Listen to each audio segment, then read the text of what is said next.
Think of your reader as a person standing in the middle of a black, dark, windowless room. The reader has willingly suspended his own or her own normal sense of disbelief and has responded to your invitation. And your invitation as a writer is, you say to that person, I'm going to take you into another universe. It's a universe that I've created, and I want you to come with me, and I'm going to tell you a story. Okay, we're rolling? Okay. So, this is the opening narration for Scribes, and we're going to go and get some shots of the hotel after this, and interview some attendees, and then put it all together. So ready? Every year, Surrey is host to one of the largest writers' conferences in the world. I come here for the workshops. I come here to get a chance to make contacts with editors and agents. For the second year in a row, I was the event coordinator. We expected close to 800 aspiring writers to show. I had such a fabulous time at the Writers' Conference last year that we got transferred to Japan earlier this year, and there was no way I was going to miss coming back. So people would ask me, did you come out here just for the Writers' Conference? Yeah. There were 77 workshops to choose from. Many of them were taught by best-selling authors. In the year leading up to the event, I answered thousands of emails from writers. They had 2 questions for me. The first and most important to them was, how do you break into this field? What do I have to do to make it as a best-selling author? Okay, so it's going to be a heck of a question to answer, but we got 4 days.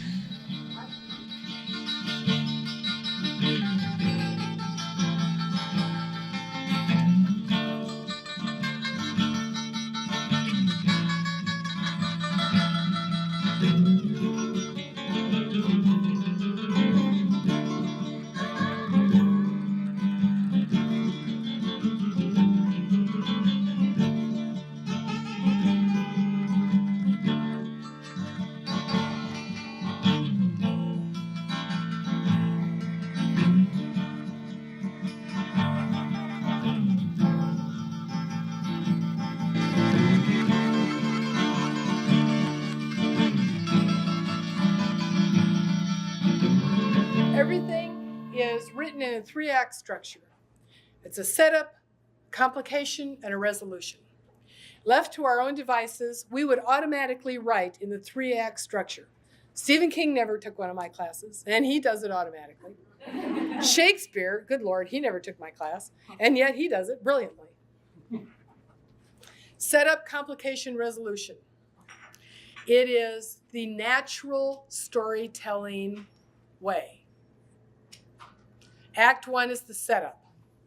The concept was simple. Talk to the writers about writing, then speak with the agents, editors, film producers, and publishers on hand about the business side of this industry. As the Writers' Conference also offered attendees 10-minute appointments with industry professionals, a chance to find representation for their work. This one here in Surrey is the best of its kind in this country. Absolutely no doubt about it. Simply because of the caliber of resources at your disposal. The caliber of the agents and the editors who are down there, and they're there for the sole purpose of meeting with you. Believe me, they're not getting royalty checks for it. Jack Whyte's own agent was one of the most popular presenters we'd ever had at the conference. Donald Moss represented over 100 authors. Prior to coming to our event, he negotiated an additional $500,000 to an existing deal for one of his clients. I think Don is a fabulous speaker. Incidentally, the second most popular email I received was a request for an appointment with Donald Moss. He was booked up within 2 days of registration being open. I figured somehow that weekend I was going to have to sit down with him and ask what he was looking for in a story. So, are we all wide-eyed and vision-tailed this morning? Ready to go? The first thing that comes to mind is the amount of time we spend sitting, staring at a computer screen or at a blank yellow tablet, waiting for something to happen. I wanted to say 2 things that have been said about writers. It's one, first of all, the only profession where you don't look ridiculous if you don't make money. I kind of like that. And sometimes something magical does happen.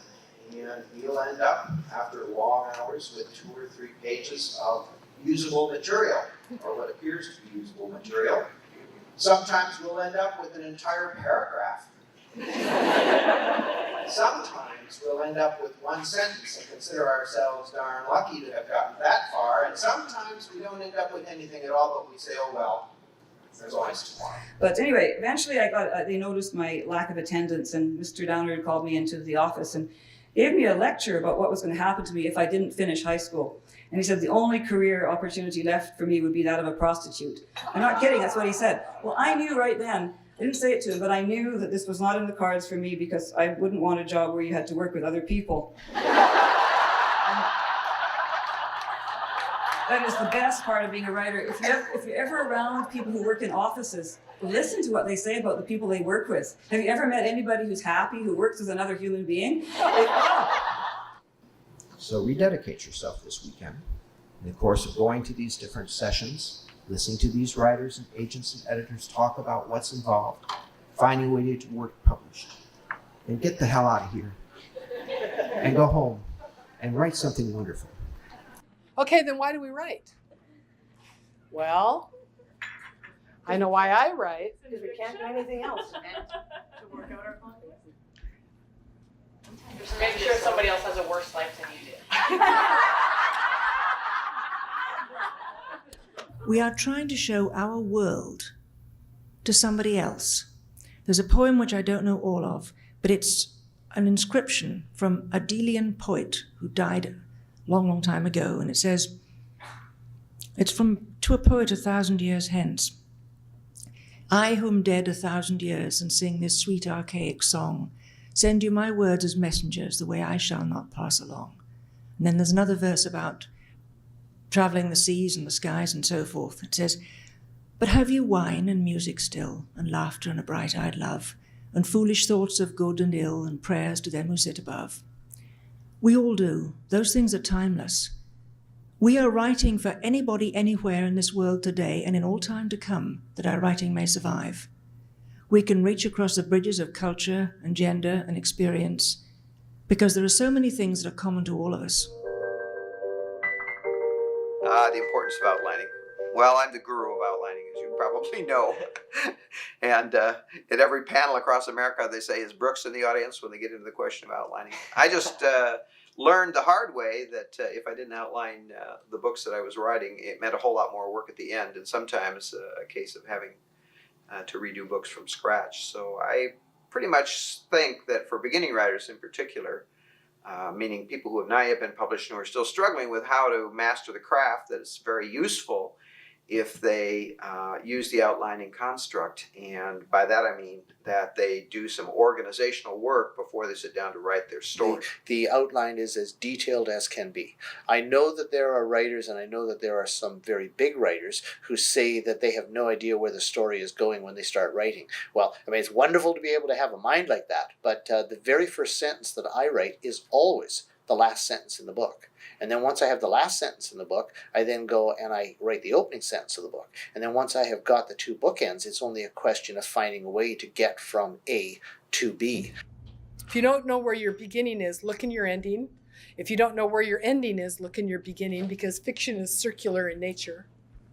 People who don't outline is they have to be willing, if something doesn't work, to dump it and start Absolutely. over. Absolutely. And, you know, and that's why beautiful word, eschew. I stay away from outlining because you have to be disciplined to write. But my strongest discipline lies in my willingness to suspend my own discipline and go where my story takes me. Well, I say that everybody's got their way, you know, and what works for one person doesn't work for another. And there's a lot of very famous writers who have stood up in sessions that I have been present at and said, why in the world would anybody outline? You know, in fact, why would I tell the story twice? It's just too much work. But that's them. And I always remind the writers in the classes and the groups that I speak to that you're not them, and you don't have that track record. And if you're struggling, it may be that you would benefit from spending some time with some outlining work before you attempt to write the story. Solve an awful lot of problems if you think your story through in advance. And there's a lot to be said about the value of doing that. I just submitted a 1,250-page manuscript to my editors about 4 months ago. And my editor comes back to me and says, I love the book, it's wonderful, but there's a 285-page section in here that doesn't belong here. And I knew exactly what she was talking about. And I said, yeah, you're right. What happened was that one of my minor characters did something in the story, and I wrote it, and I was perfectly happy with it. And then I started thinking, how the hell did he do that? How could he have done it? I mean, I believed he did it, but where did it come from? And so I went looking, and this little character got so far into the back of my mind that I spent 285 pages exploring how he could have done it. So the editor comes back and says, no, this doesn't belong in here. So we just lift it out, and we lifted it out like in a basket and set it aside. And the story just went, fitted back again. But I've got 285 pages of a brand new novel, a completely different novel, sitting there, and I didn't even know what it was. The new book, which I'm writing now, the 11th one, the outline of it runs to 85 pages. Wow. Now, the plot is so detailed and down on paper that by the time I add the dialogue, the description of the characters, and the description of the setting, I've almost got a novel blocked out. Wow. So the outline is almost the novel itself. Now, what that does allow is if I feel like writing a chapter 14 on any particular day, because let's do a fight scene, I just feel like doing it, the outline tells me exactly what points I have to have in the story at that juncture. And as long as I put those points in, I can do whatever I want. So it is literally possible for me to write a Slade novel with all the chapters out of order, and it will still hang together at the end. Well, and John Saul, too, actually goes with maybe 60, 80 pages worth of outline with dialogue and descriptive passages, fairly complex. I'm not quite that fanatical, I guess you would say, about the approach to it. I do think that it's helpful to have a story arc in place, meaning that you know your beginning, middle, and end to where you're going, and that you then take that and break it down into a chapter by chapter, a paragraph for each chapter, let's say, to the extent that it's possible to do so, so that you know basically what the story is that you're going to be writing.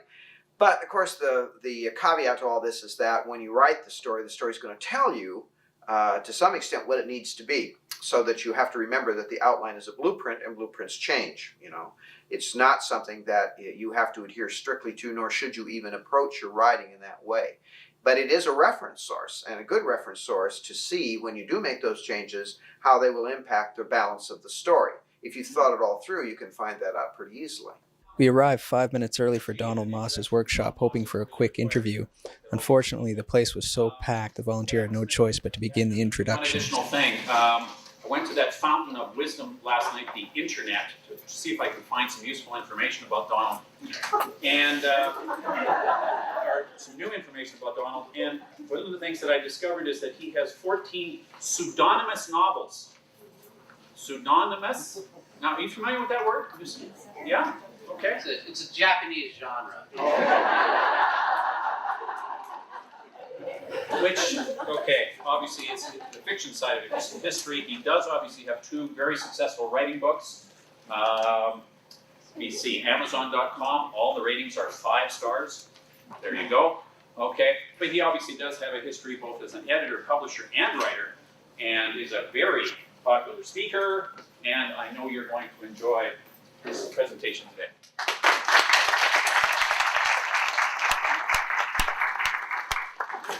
I think I've come down with bipolar disorder this weekend. Can you see me if we get a little bit of light now? I'll just be depressed.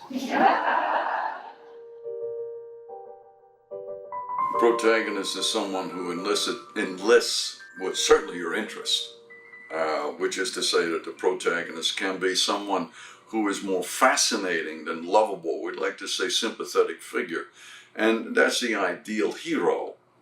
But we've all seen anti-heroes, and we've seen protagonists who were not necessarily likable people, but they were so exciting, so intriguing, that you were happy to follow them to the end of whatever they were up to. Best books, the best movies feature heroes that we can, there's some connection with. The audience, certainly in movies, the audience connects with this person. There's lots of examples where that's not the case. Unforgiven is probably one of the most cited examples of an unlikable hero. But for most movies, we really want to hit that is common for all people, so that the person in Iowa or the person in Vancouver or the person in Los Angeles all has something to identify that character with. Your protagonist is a flawed person. Your protagonist has blind spots. He is flawed just like the rest of us. He has habits that are nasty, and there's all manner of things wrong with him. However, he thinks he's great. We are all the heroes of our own story. Now, be honest. Don't you really, in your heart of hearts, believe that if everybody in your family would only vote the way you do, that the world would be a better place? An antagonist is someone that you can believe in. No one gets up in the morning and says, I'm an evil person and today I'm going to find someone I can hurt. The antagonist is the foe that wants to keep your protagonist from accomplishing this task. Actively thwarting him at every move. The stronger the antagonist, the stronger the protagonist has to be in order to triumph. If you have a weak, milquetoast, wussy little antagonist, you're going to have a weak, milquetoast, wussy little story. The bigger the antagonist, the bigger the story. And the greater the hero becomes, he has to rise to a greater occasion. When asked who's the antagonist in the story, I cannot tell you the number of times that a U.S. senator suggested. You can almost count on it. Because that's the default villain in our writing program. It's true. But usually, a little while later, a more interesting, more difficult to work out, but more interesting possibility comes up. So watch out for your first choices. They tend to be safe, they tend to be familiar, they tend to be not as interesting, they will tend to feel less original. You have to have a protagonist and you have to have an antagonist. Those are the two essential, and you have to have conflict. But there is conflict inherent in that concept of protagonist and antagonist. This is one of the defining elements of fiction. A protagonist who changes over the arc of the story. Private investigator. But you've got to keep giving them new difficulties. That's a real important point for writers who are going to write in series or thinking about writing in a series format, is that if your characters do not evolve in some reasonable fashion, in some noticeable fashion over the course of the series, it's going to eventually run out of steam. And we've seen this happen. It happens in mysteries all the time in that area, where somebody just loses interest. And you cannot make an interesting series last for a long period of time and stay on the list like we're talking about if you do not find a way to make your characters evolve. Even Arthur Conan Doyle killed off Sherlock Holmes at one point, sent him over Reichenbach Falls. Yeah, that's an extreme. And the poor man had to bring him back. Bad career move there. Bad career move. No, I have, on occasion, at least twice, killed terribly attractive secondary characters, that I love deeply. I was very shocked and upset when it happened, but there it is. I don't create them, I listen to them, and I find them, so to speak. And I certainly don't set out to make them endearing by any stretch of the imagination. In fact, there's a character in the first two books named Blackjack Randall, who is a sadistic bisexual pervert. Anyway, he's a very nasty person. And there's a group of readers in Phoenix, where I live, who take me out to a tea every spring to pick my brains about the new book and hear about all the ideas. And on one of these occasions, they got started on the characters and on Blackjack Randall specifically. They were all saying, oh, he's so loathsome, he's such scum, I just despise this man, he makes my skin crawl. I'm sitting there sipping my tea and thinking, you have no idea you're talking to Blackjack Randall, do you?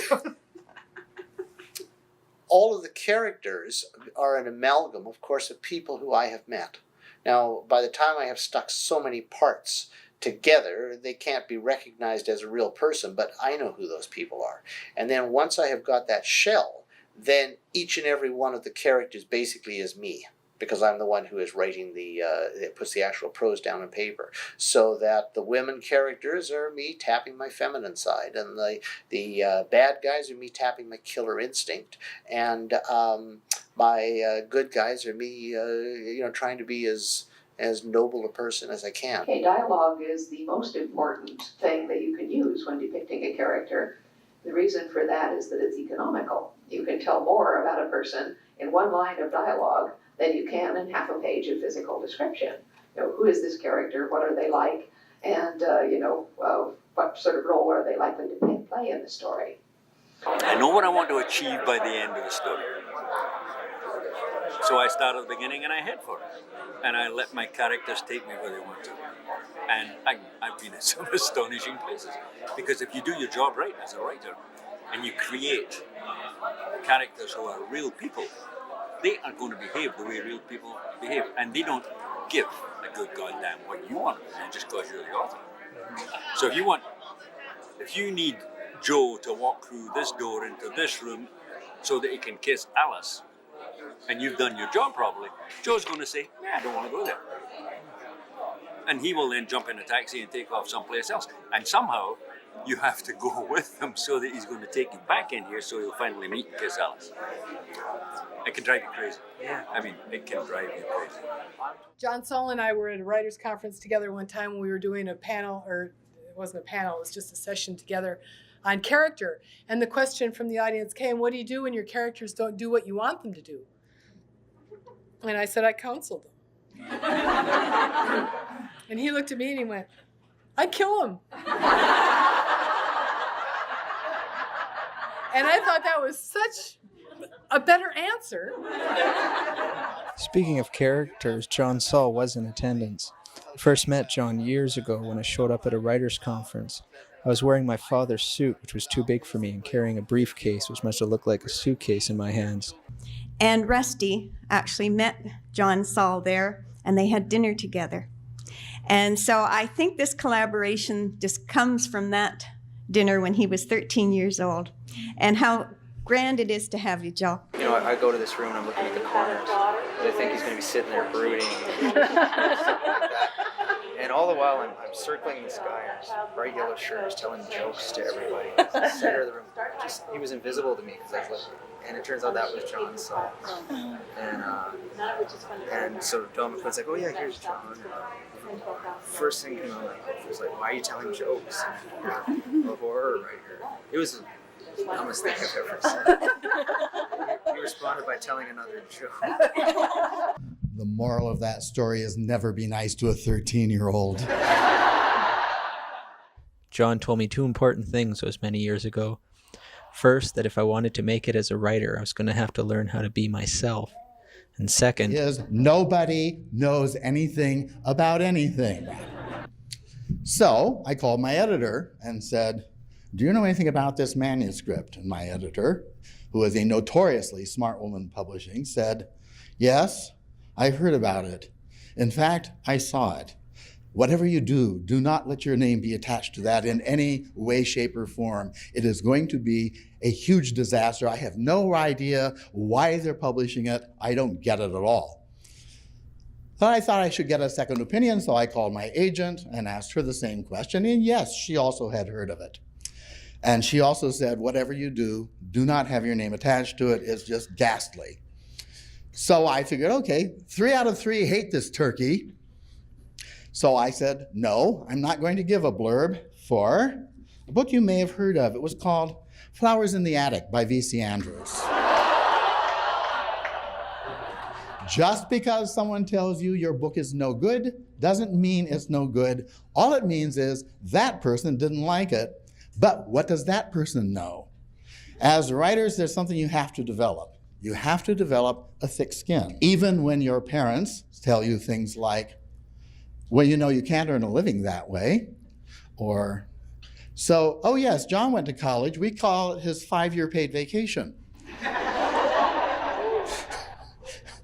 Oh, my mother said when I told her Suffer the Children was sold and how much I'd gotten for it, she said, pity you couldn't have gotten that much money for a good book.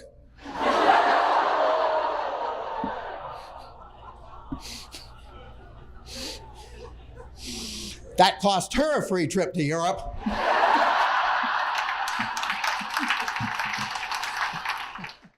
Act 2 is the complication.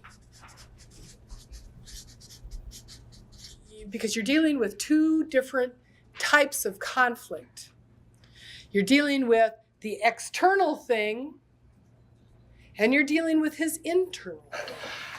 The longer you're on the list, the more pressure there is for you to keep producing. So it kind of slows you down a little bit just because you suddenly develop the third life. You have the first life, which is anybody's normal life. You have the second life, which is your inner life. It's how you get books written. And then all of a sudden, if you're successful, you have the third life. And if you're not really careful about it, that third public life will swallow both the others. And I set rules down, and it doesn't make any difference because nobody understands about the fact that you're trying to work on some kind of a schedule. They basically think, what's 5 minutes out of your life? Crab ass. People say, as you get more successful, do you feel that you owe more to your fans? Do you listen to what they say? Do you feel like you should pay more attention to what they want? And the answer is no.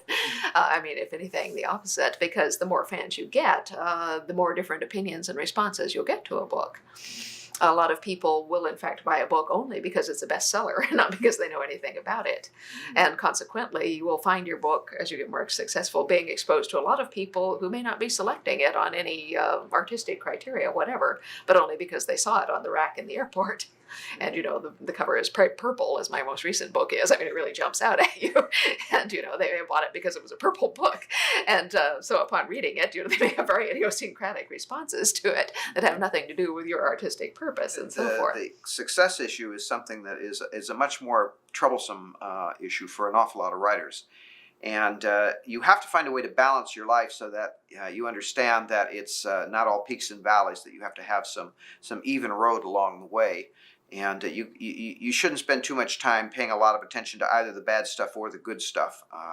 And you always have to remember that no matter where you are in your life or what you've done, it doesn't make any difference if you can't keep working at the same success rate. You're only as good as your last book, as it were. That's sort of what they say about the Hollywood industry. So you have to do the work. You have to sit down at the computer anyway. You have to write the next book. You have to do the work that will get the next book written. And nobody cares in the publishing houses or even with your fandom if you're not producing on a regular basis and with the same degree of accountability. I have to tell you, it still is not an easy way to make a living, because as the longer you write, if you're anything like I am, and I hope you're not, but if you are, writing doesn't become easier as you go, it becomes harder. Because every year you raise your own standards. Every year you feel like, okay, that book was okay, it wasn't great, but it was okay, but I know I can do better. I could perfectly happily rewrite the same book for the rest of my life, and I would never think it was any good at all. But at some point, you have to let go of your child, send it out into the world to make its own way. And if you're lucky, there are rewards. You hit the bestseller lists. They pay you lots of money. They still make you write what they want you to write, but they pay you very well to do it. I didn't want to do that. They waved money under my nose, and my Scottish heritage let me down. I said, okay, I'll do that. The big hardcover copy, the big book signing, cash in that check. What, you're not making tons of money? No. Oh, I'm going to quit this writer thing. What is this? I thought it was all about the cash. You're very welcome. Thank you. This is a bad book. I don't know how I ever wrote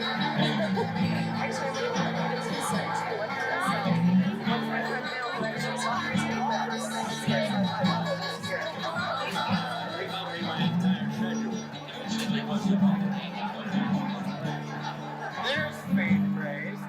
She said, okay, now we got that faith. Rewrite it with that.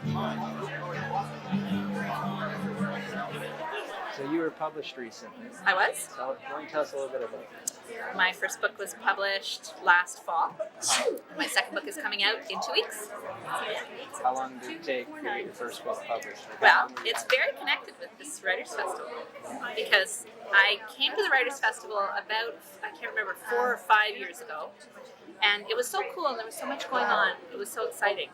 And I'd always done a lot of writing, but I decided that I would set myself a goal that before the next year I would have a first draft of a book written so that I could pitch something, and I did, and it was great, and I pitched it here, and there was a few people that took it up, and in the end it took me another full year, but I found a publisher who is now here this year. We later visited Casey at the signing to find her seated next to Donald Moss.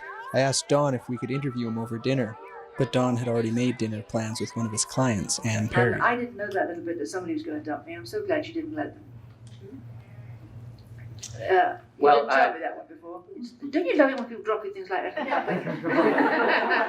The numbers were such on the first 5 paperbacks. You and I got involved around the time of your 10th book, and the numbers on those paperbacks, the first 5, in any case, if we saw those numbers coming in today, there would have been no 6th print sale. No. That's partly changes in the industry, but partly also the faith of an editor that this particular author had something. But she was right, because they're still around. Well, indeed. And they're awesome. Thank you. And that was over a quarter of a century ago now. Yeah. But yes, if you've got that's Leona. It's not my first editor. That's Leona. And has your editorial relationship with her been smooth and happy? Was it smooth and happy? With Leona? Yeah. Pretty jolly good, actually, yes. We had 1 or 2 very slight ripples. Like, he's priming that pump here. He's the moderator. He's my agent. He knows perfectly well what happened.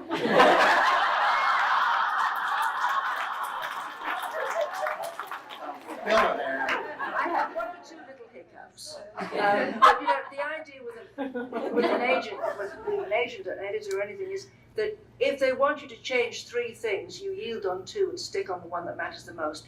Or you even yield on build in something to yield on if you have to. Or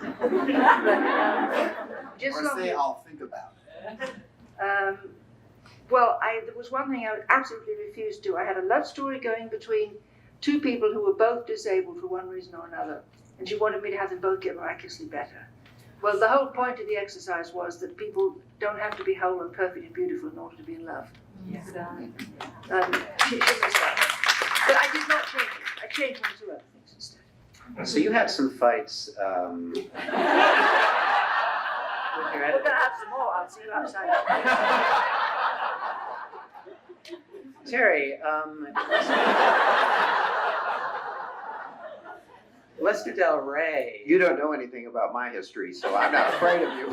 Advanced track description. That's an intimidating title. Particularly to me, I'm the one who has to talk about it. Your job is to help your reader perceive the world that you have created.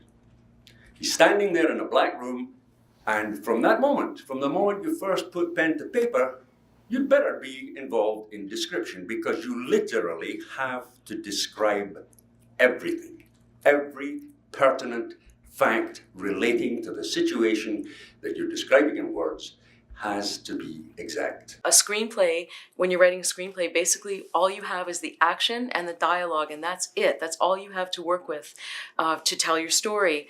Whereas with a novel, you have your action, you have your dialogue, but you also have description, right? And when you're writing a novel, you're the writer, but you're also the director, and you're the set decorator, and you're the wardrobe person, right? You dress your characters, and you do the set deck. You decide, exactly what the scene is going to look like, and what the room looks like, and the exterior is what it's all going to look like. And you get to write all of that, and in detail. And you also have interior monologue. You get to talk about, what the character is feeling and thinking, and all of that. Now, when you're doing a description of a character, you do, of course, usually want to do their physical aspects. You give the reader at least a rough overview of what they look like. A mistake that's often made is to go way overboard in describing someone, and you say, well, they were small-boned, 5'4", with long curly black hair and very vivid green eyes that made him feel as though he were staring into the depths of a dreamy river or something. This was somebody that he's just met. Well, I mean, maybe that is what he thinks, but you should kind of boil it down a little bit and do just the eyes, and then you can catch up with how big she is and what color her hair is later on. Remember, I think Socrates said all things in moderation, including moderation. It applies very much to description. Space the details out a little bit. Pick absolutely the most vivid detail that you can imagine for the brief intro. I had a client who I had told him to put the emotion on the body, and his way to fix that was he settled on a single physical response, which he thought was pretty powerful, and that was throwing up. So no matter what happened to this character, he vomited. And it was like on every page. Okay.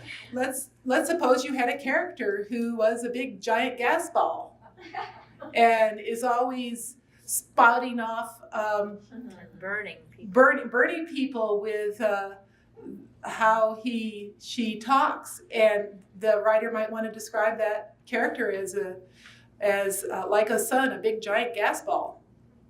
Now, another author might want to describe the magnetic, charming, attractive qualities of a character and use the metaphor, he was the sun to all that knew him. Jaw-jutting determination. Good. Yeah. And see, that's another on the body thing. That's good. We can't see pride. I mean, there's nothing I can look at you and say, oh, she's got a prideful arm, but you can actually see jaw-jutting determination. That's image. And it's feeling. We have our language, our common language is peppered with imagery that adds spice to our daily life. And you'll see this on the page. He was really feeling his emotions. They were really tearing him up. He was really having a bad day with those emotions. And that's what's actually on the page. So, and you laugh.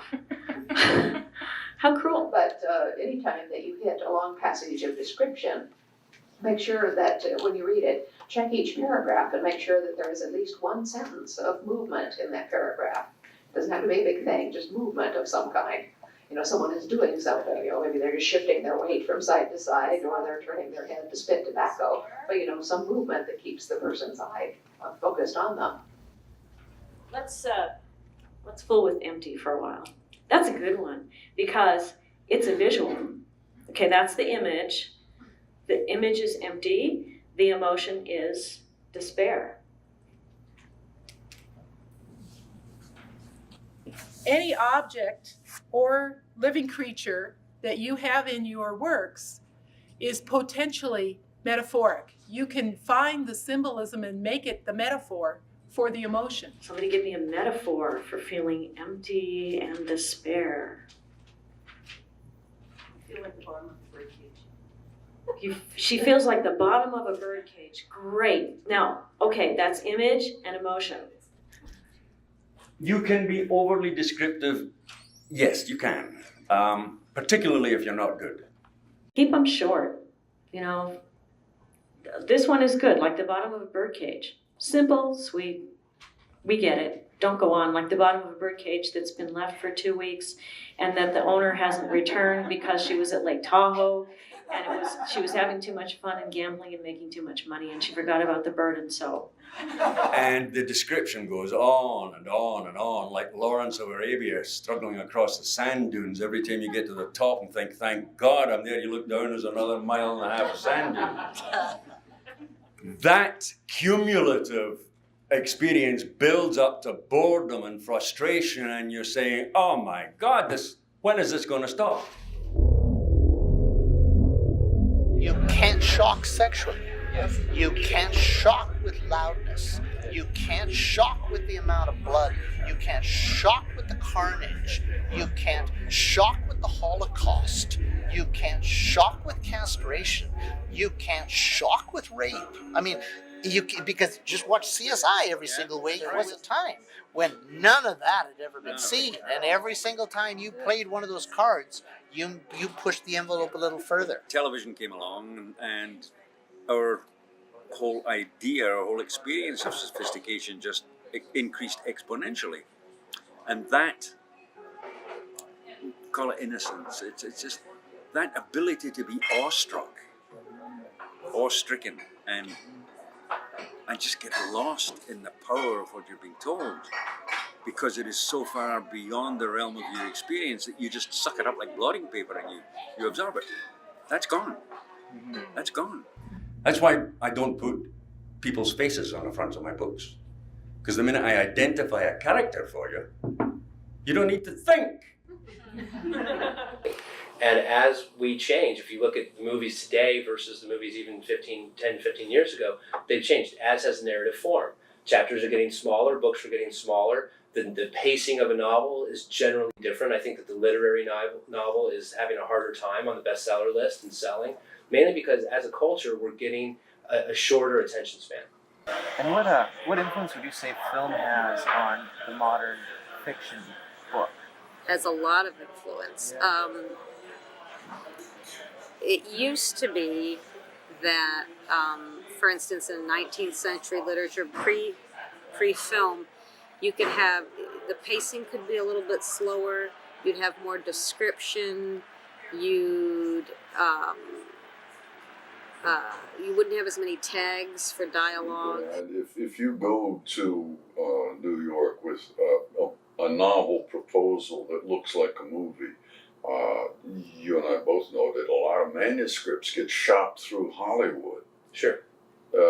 More quickly than they get shopped through publishing sometimes, or they get leaked to how do you leak an entire novel? I have no idea, but it gets done.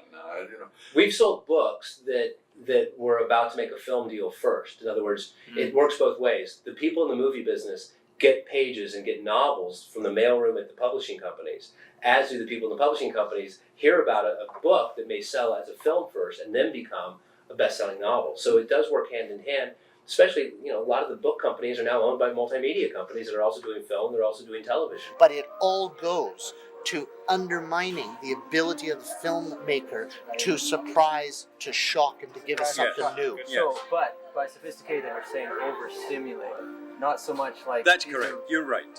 Overstimulated. Intellectual teenagers who sit down there and know everything. Watch the reaction among people to The Bachelor or to Temptation Island or to any of this, what I consider basically crap. Yeah. But they get all caught That's up a in good it. word. Can I quote you? That's what's wrong with television today. That's why we have so much reality television. God help us all. Because these people made the brilliant discovery that you can put on crap television and you don't have to pay writers. Because all these silly people will rush forward to clutch at their 15 minutes of fame and put themselves into the most humiliating and horrible positions. And they're famous. They're getting coverage all over the barf. They identify with these characters. They worry from week to week what's going to happen with Bachelor Bob or Bill or whoever the heck it is. People will come to me and they will say, well, what's the greatest horror novel of all time? And I say, The Strange Case of Dr. Jekyll and Mr. Hyde. And what will happen with a cool sophisticate of the new, somebody usually in their 20s, will take a look and say, well, you read American Psycho. That the historian in me says, because I can appreciate what happened at the time it came out, it's a far bigger horror story than some guy coming along and saying, oh, gee, you want to see what I can do with knives, and I'll just go to Grey's Anatomy and da-da-da-da-da. And it's just sort of like American Psycho came out, it caused a little bit of a blip, everybody was upset because it's violence against women, and then move it on out and put the next one on the shelf. But we're still reading Jekyll and Hyde. They say that there are really only three great plots: man against man, man against himself, and man against nature. Plot is conflict. Period.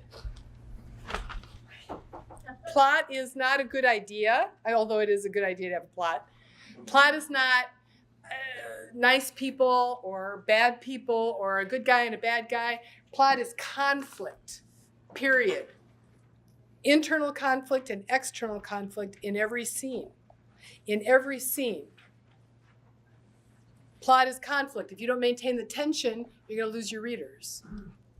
It's all about conflict. Tension in every sentence. That's why when you write, sooner in the chapter or the scene that you can get to the meaningful emotional experience.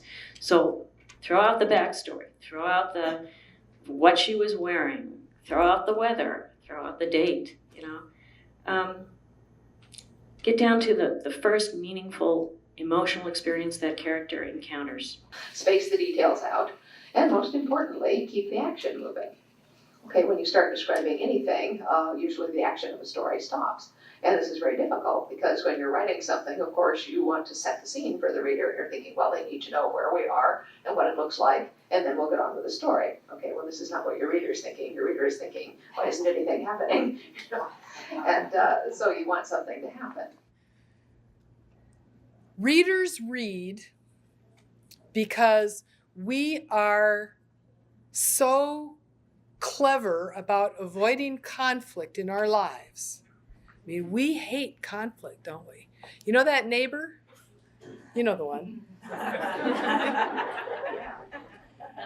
You really don't want to confront him, do you? Because you're afraid you're going to lose it, right?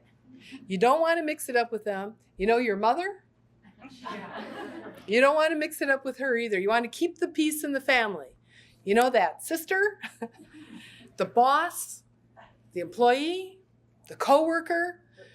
Don't we spend a lot of energy avoiding conflict? I mean, we do. We are a peace-loving people.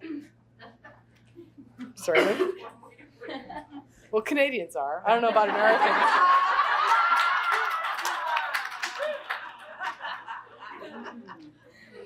Yes. I'm American. You have a group of people who are expected not to have any innocence. And to me, if you can capture that, you've got the next level. You grab an audience that is so yearning for a true experience in a time when they can't find it. When you're talking about the 50s innocence, I think you just nailed what the 2000 innocence is. What I heard him say, and what I'm hearing you say now, is that the innocence that we were decrying the loss of the innocence in the 1950s. There's a mirror image of it happening here, in defiance of all the sophistication that's come along and the special effects, and people still want to go back and be frightened. So I get to engage in vicarious conflict the whole time I'm reading this novel. And then I can close it because that's not me, thank God. Right?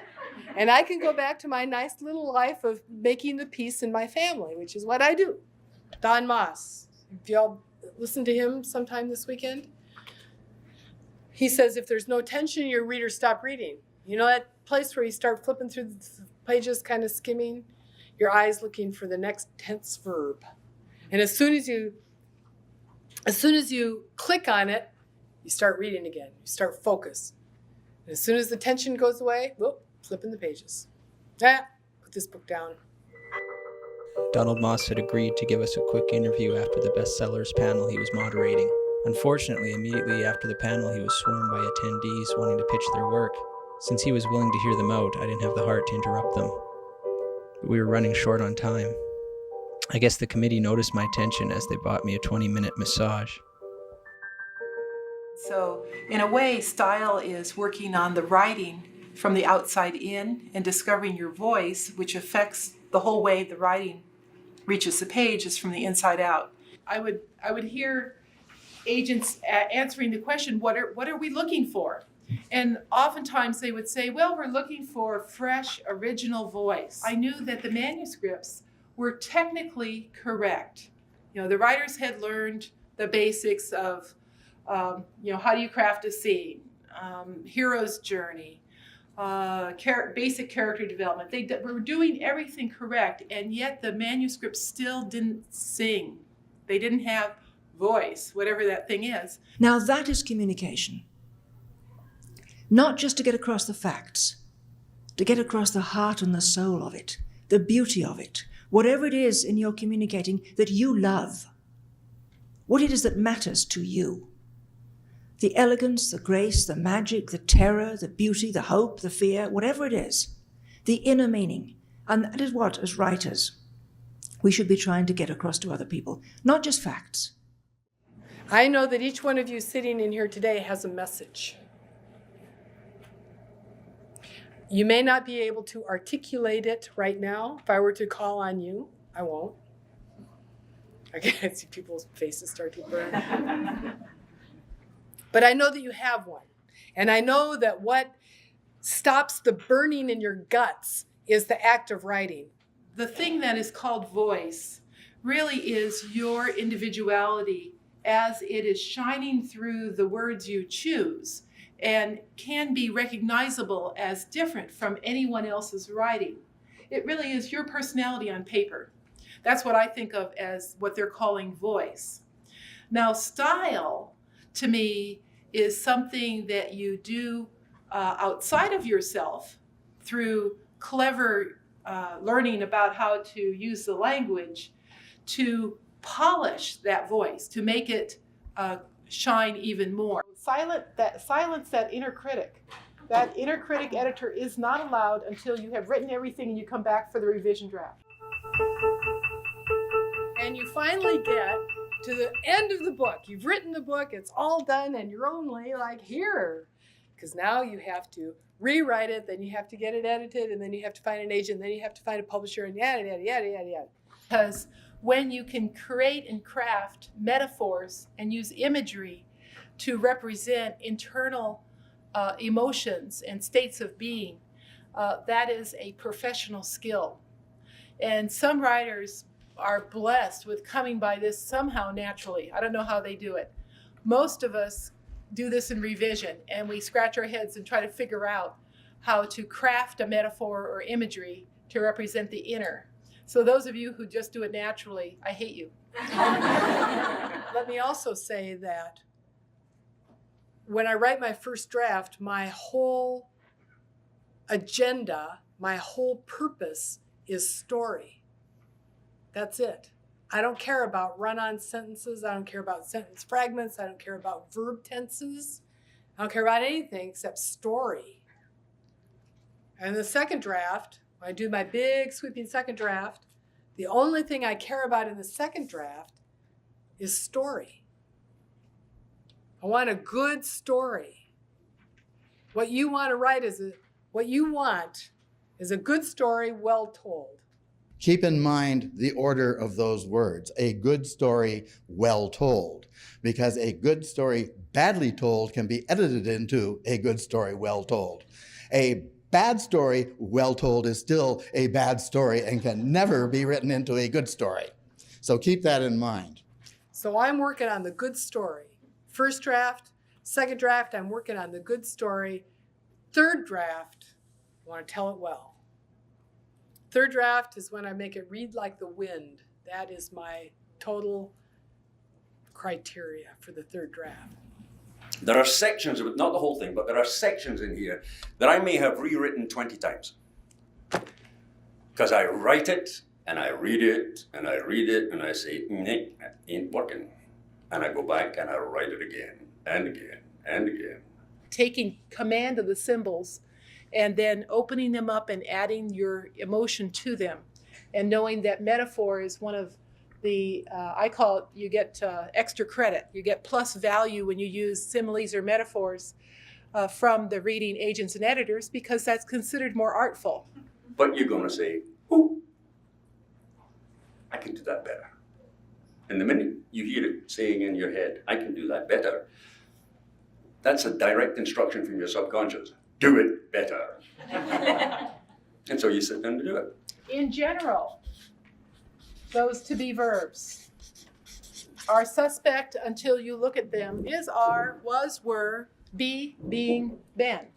That's your family of to be verbs. Really, you should decide on a case-by-case basis whether the to be verb is the best verb for you to have. Obviously, I wouldn't be editing to be or not to be. That is the question. I saw a few frowns wondering, well, what's wrong with your to be verb? It is one of the tools of the language. But to be verbs are passive. They aren't doing as much work. They often leave out the doer of action, and as if there's an objective state of being, which means you're more distant. The reader's more distant from the character. And eventually, you reach a point where you think, hell, I can't write anymore. It's done. You have to be able to say stop. But even to this day, when I pick up my first book, The Skystone, and I open it up and start to read, I wince. I think, oh, God, I could have said that better. It never stops. The editing process never, ever stops. Act 2 ends with the darkest moment. Our character, our hero, is going to think that he's never going to be able to fix this problem. Never in a million years is he going to be able to fix this problem. How many new clients do you take on in a month, would you say? Very few. Yeah. Oh, ask me more like in a year. I was only a handful in a year. Yeah. I would say that I might start working with 5 or 6 in a year. It's really that low.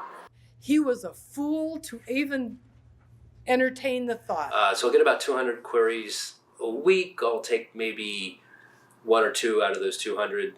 And then maybe, 1 or 2 out of every 200 that I take in are something that I can do something with. He can't do it.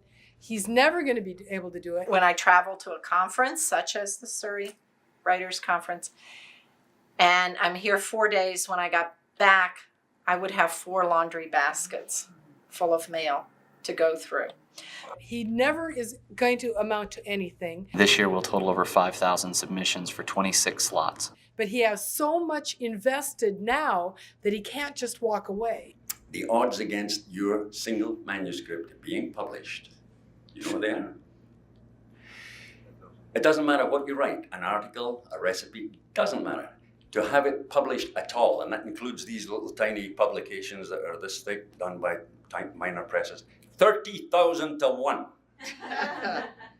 And then, right at the end of the darkest moment, or right at the next sentence, after he is truly at the depths of despair, he's going to have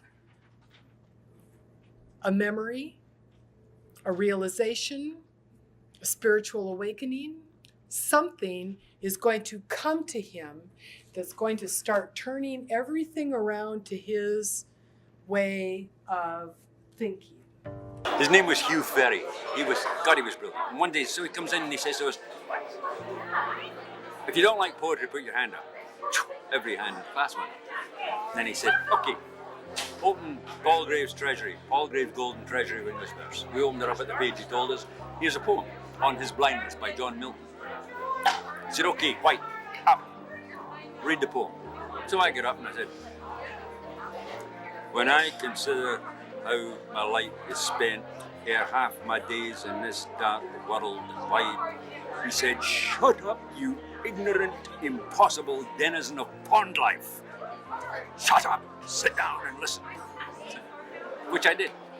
Terrible. He said, first of all, the poet's name is John Milton. He's a clergyman. And he believes that God has put him on earth for one purpose, to write a great poem. Does anybody know what that poem was? And the local suck said, please sir, I know. Eamon Rafferty, what was it? Please sir, it was called Paradise Lost. He said, that's right, Paradise Lost, John Milton. He said, now, here is a man who's trying to write a poem, the greatest poem ever written in the English language, hasn't even got it started yet. Doesn't have a secretary, doesn't have a tape recorder, doesn't have a fountain pen. He's got a feather dipped in an inkwell, and he writes by candlelight at night, and he discovers that he's going blind. And he is angry. And he starts to complain, and he writes a poem. But not only does he write a poem, he invents a completely new form of poem called a Miltonic sonnet. 14 lines. The first 8 lines, he makes a demand. The last 6 lines, he answers a question. And instead of saying what you said, when I consider how my life is spent, he said, here's what he says to God. When I consider how my life is spent ere half my days in this dark world and wide, and that one talent that means death to hide, lodged with me, useless, though my soul more bent to serve there with my Maker and present my true account, lest he, returning, chide. Does God exact day labour light denied, I fondly ask. But patience, to prevent that murmur, soon replies, God does not need either man's works nor his own gifts. His state is kingly. Who best bear his mild yoke, they serve him best. Thousands at his bidding speed, o'er land and ocean without rest. They also serve, but only stand. And boom. A light came on. I saw it.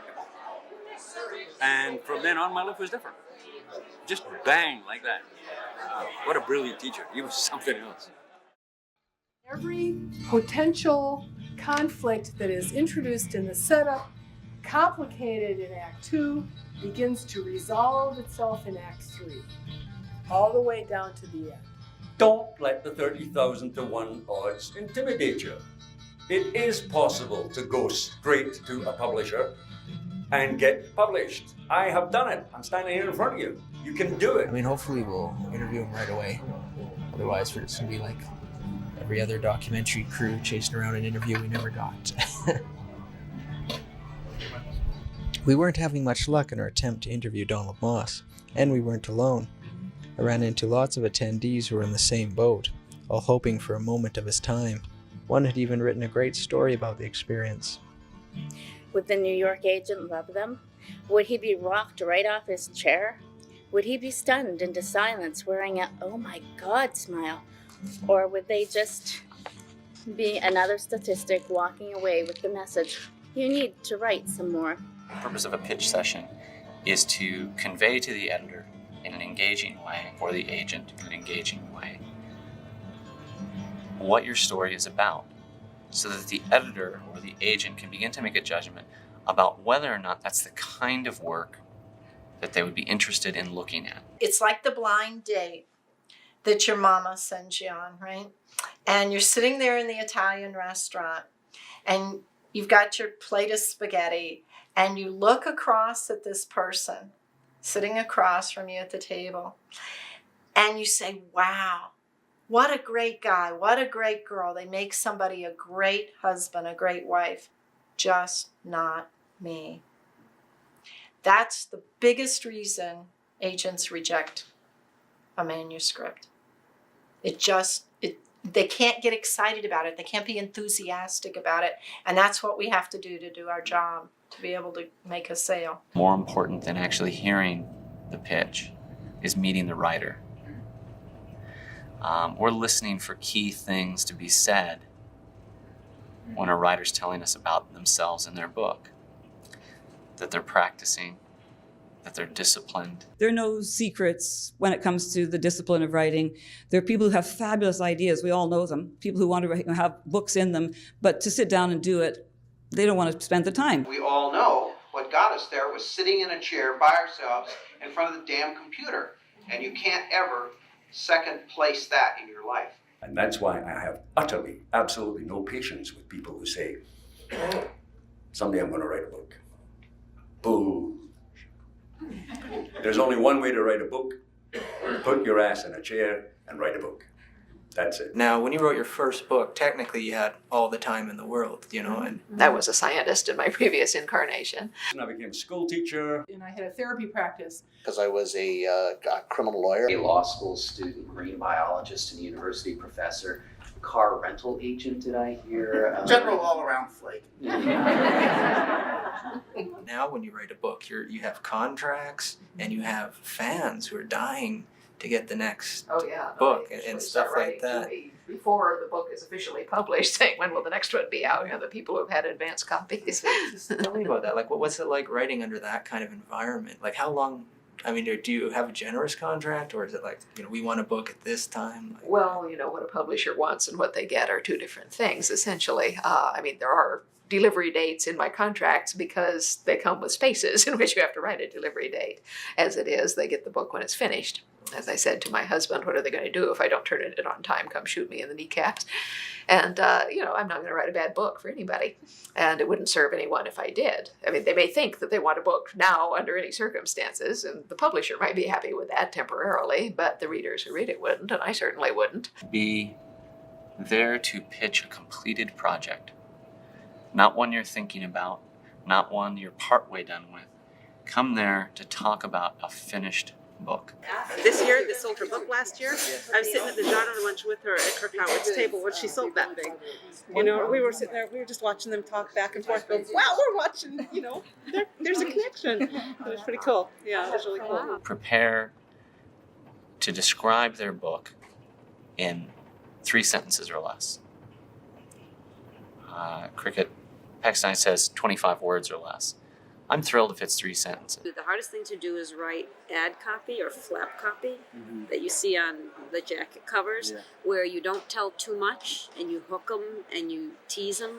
So a guy comes to me yesterday in the Blue Pencil Cafe, and he's got 15 minutes of my time, and he hands me a manuscript, 3 pages. First 3 pages of a fantasy novel. And I start to read it, and the first 3 paragraphs have got me by the short and curlies. So, and then all of a sudden he goes off the track. And I said, where did this come from? He said, oh, well, that's what the guy's thinking. I said, I know it's what the guy's thinking, but you haven't told me, you haven't introduced it to me, you haven't given me a bridge by which I can get from that point of being fascinated to this point where I've stopped and said, what the hell's going on? Because you lost me, I'm gone. I'm no longer your reader. He says, I said, yeah, I know. I said, what do you mean you know? He said, well, I took it out once already. And I said, oh, and you put it back in just because you were coming to see me? and he didn't have an answer, but he knew himself that it didn't work, that it wasn't right. And yet he brought it in and put it down in front of me for my reaction. Well, he got my reaction. But that's the kind of thing you can't afford to do, because you only usually get one kick at any cat that walks across your path. You've got a tough enough, maybe a pretty inept illusion, or inappropriate.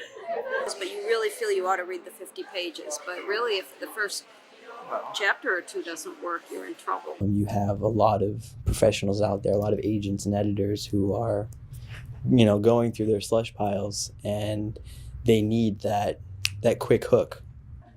Those first 3 pages are better be bloody good. I'm being facetious, but I'm not. That's what you're up against when you submit a manuscript. You are totally at the whim and the mercy and the mood of the person in authority who comes face to face with what you have written. And so you had better be sure and go to any extreme to ensure that what you finally distill onto those pages is the very best that's in you. I had one this morning that was awesome. In literally 3 sentences, she summed up her book exactly what the storyline was. And I actually just told her to stop because it was so well done. I just wanted to savor that moment. And it was a very well written. It grabbed my attention, and I called him. He'd already had an agent. I mean, for 48 hours, I was in a slump. I didn't call fast enough. They call it the practice of medicine. They call it the practice of law. Well, the reason they call it those things is because you're on a continual learning curve. Writing is no different than any other profession in that you have to learn your business. And part of learning your business is, of course, knowing how to market your work to the right place at the right time. So, but tell us about your agent and how that relationship works. Well, I have in fact had 2 agents, but only because my first one retired. He was, by contrast, quite a bit older than I was when I first acquired him. And I was rather intimidated to learn upon first meeting him that in addition to people I knew, he also represented Tony Hillerman, Frederick Forsyth, and Robertson Davies. And I was sitting there thinking, if you had the nerve to call Roberts and Davies Robbie, you're a better man than I am. But, this was one of the reasons that I had picked him. I wanted someone who was very well established. And as I said, I want a New York agent who has lunch with editors. Because I had been a scientist for a long time, and I knew that all the business is conducted in the bar at conferences. And I said, I want somebody who goes and has lunch with editors. They'll know who's who.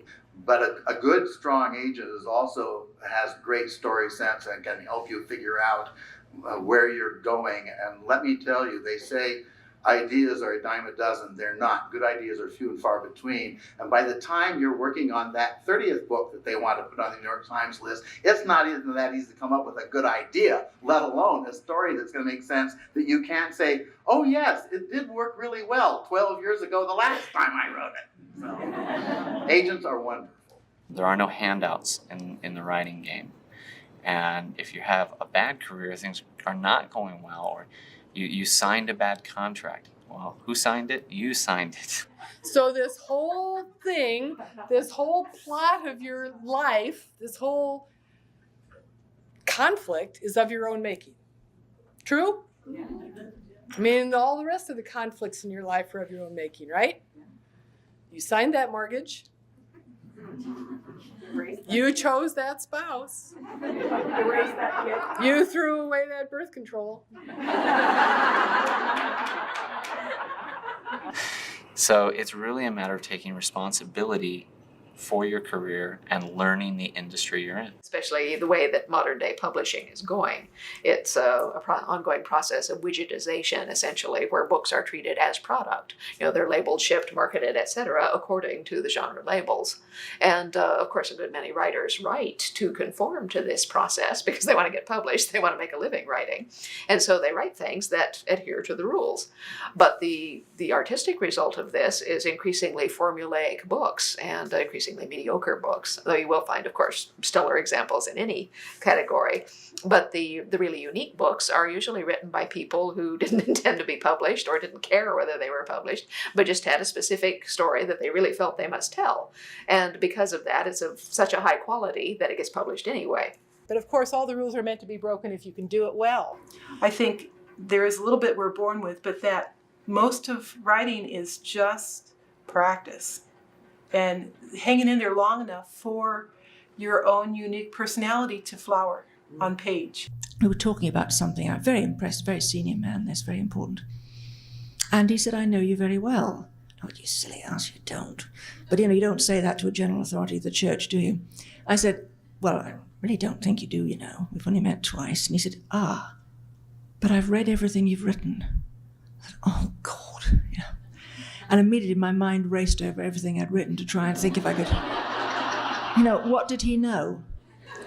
But we remained friends, so it can't be anything too dreadful. But if you really are writing with your heart, that is what you're doing. Maybe I should ask for an accompanying orchestra or something and do the, slow grind for the stripper. Because that's really what it is. It's an emotional and spiritual striptease act in front of the rest of the world. You're putting your heart, your beliefs, your ideas, your hopes, your fears, your embarrassments, your terrors, your dreams, down there on paper in such a way that any sensitive reader does know you and knows maybe themselves. But if you're not going to put yourself on the paper, you're not going to put the best of your dreams, what you really think, who you really are, what you really hope or fear or dream or strive for, why bother? You don't want to do less than your best, do you? If you come to the end of your life and look at a body of work and think, well, that wasn't really me, you might have made money with it. You might even have become famous with it. But is that what you want? You want to put down what you really believe, what you really care about. And maybe tracing a path through your work from the beginning to the end, they'll find that you changed your mind, you became wiser, gentler, perhaps more forgiving, of greater understanding, but they will trace the journey of a human spirit from something which is quite good to begin with, but maybe is great by the time they come to the end. And many people, maybe those who are well-friended and those who are lonely, will see something in it that they can reach out and touch. let's nail our colours to the mast. Say, this is who I am. This is what I believe.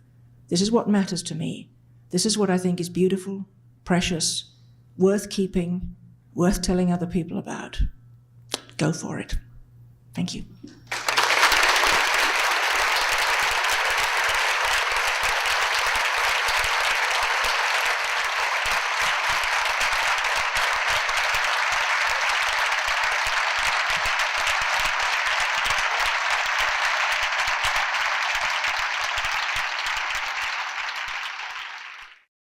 At the end, you're going to have conflict resolution.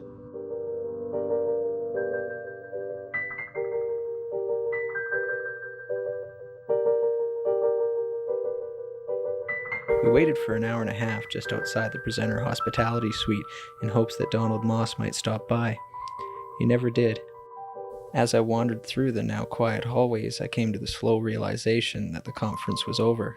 I never got my storybook ending interview with Donald Moss. I've been hanging around with all these writers, discussing worlds in which everything came together. But I guess that's why we read.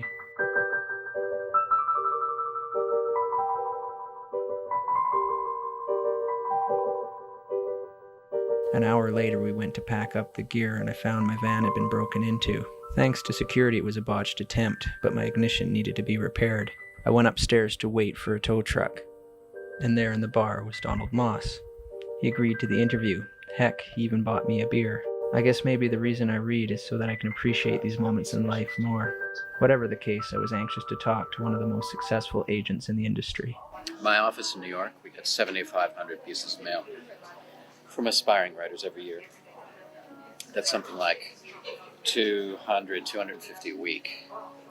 Out of that, we request to see a portion of a manuscript from about, in a good week, maybe 6, and in a bad week, maybe 1. The number of people that we then actually take on and to represent, trying to sell their work, that works out to more like maybe 6 a year. So the success ratio, for people who mail material, letters, manuscripts to us, is essentially 1,000 to 1. Wow. Yeah. It's a tough competition. And how quick do you see that 1 in 1,000? Like what makes it spark for you? Is it different every time? That 1 in 1,000 manuscript, you can tell right from the first couple of paragraphs that you're in the hands of a real storyteller. There's just a confidence and an ease, a willingness to hold back information and just let the story unfold naturally. Very, very hard to do. Most writers are too anxious to get in all the stuff that they need to know, rather than what the reader really wants, which is to be pulled into the world of a story, and to get the beginnings of conflict, of something happening. That's storytelling. That's not what we see most of the time. You only have to say a few things to hook somebody in. They have to be the right things. That's all you need to say. And they're simple things too. A lot simpler than most authors believe. What I usually get is a lot of anxiety-driven, irrelevant information. Rambling plot summaries, sort of phony, hyped up, pitches that oversell a story. A story sells itself. All you really have to do is tell a story in a pitch, or at least the beginnings of a story. The setting, the protagonist, the problem, and a little detail that makes it a bit different than any other story like it. And at that moment, you're leaning forward going, yeah, and then what happens? And you know what? You're hooked. That's all it takes. It's so simple. But for an author who's invested years in working on a manuscript, doesn't know the business, comes to a conference like this, meets an agent like me, big New York agent, they're nervous.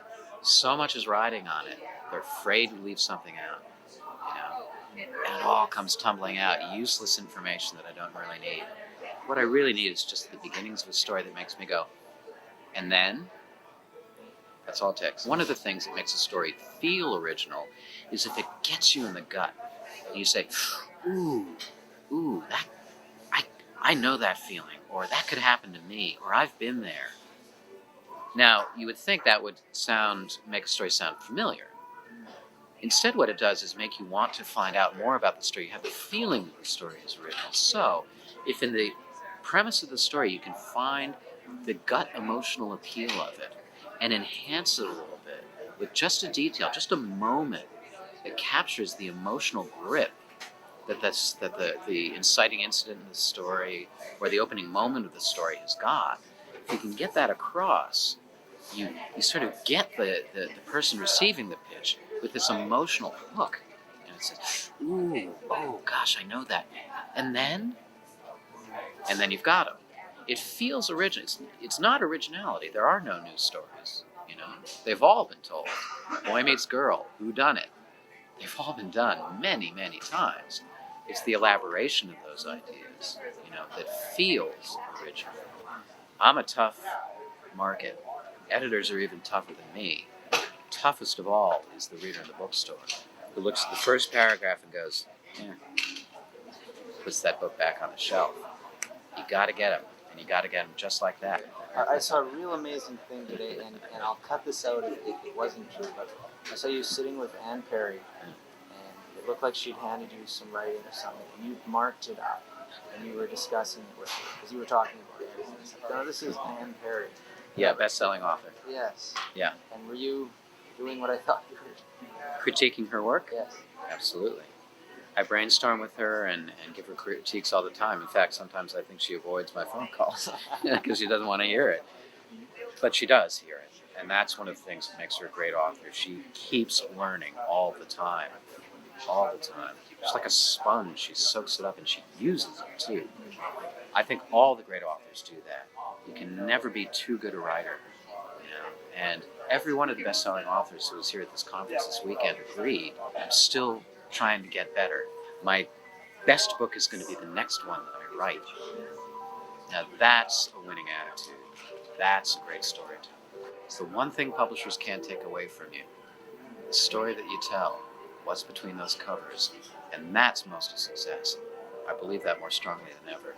And so I came and you've successfully turned my brain to oatmeal. And I'm okay with that, really. I'll go home and let it congeal, and then we'll see what happens. Thanks. This was fun.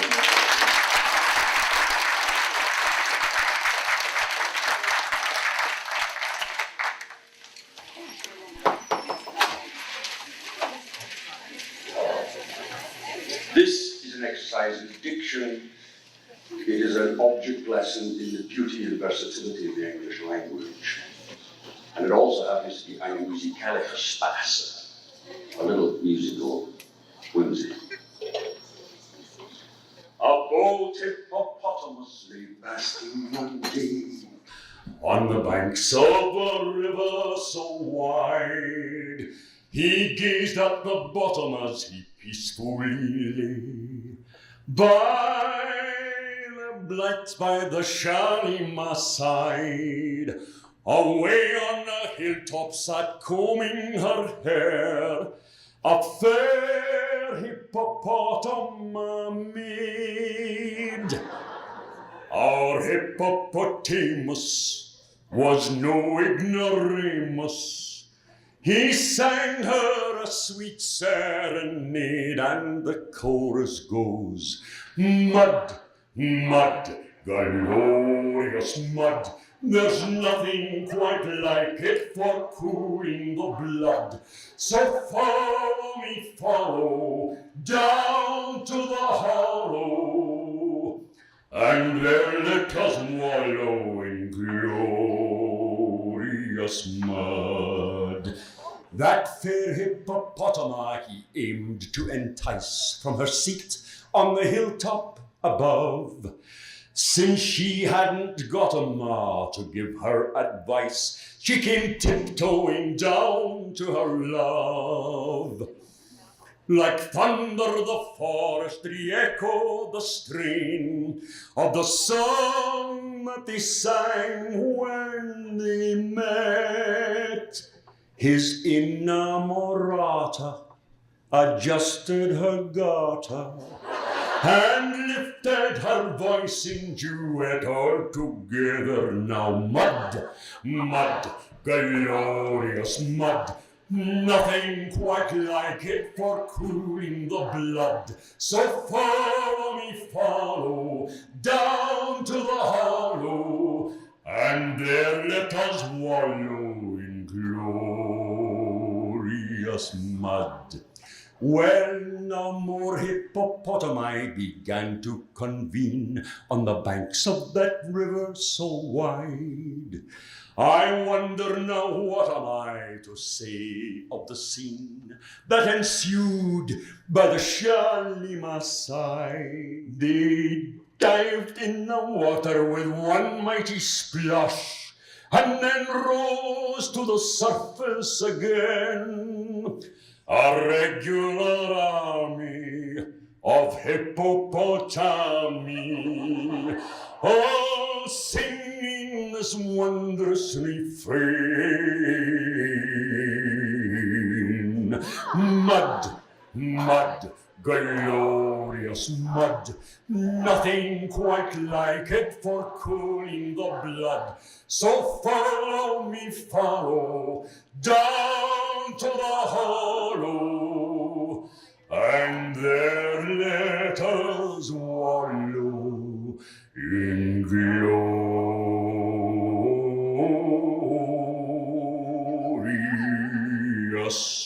mud.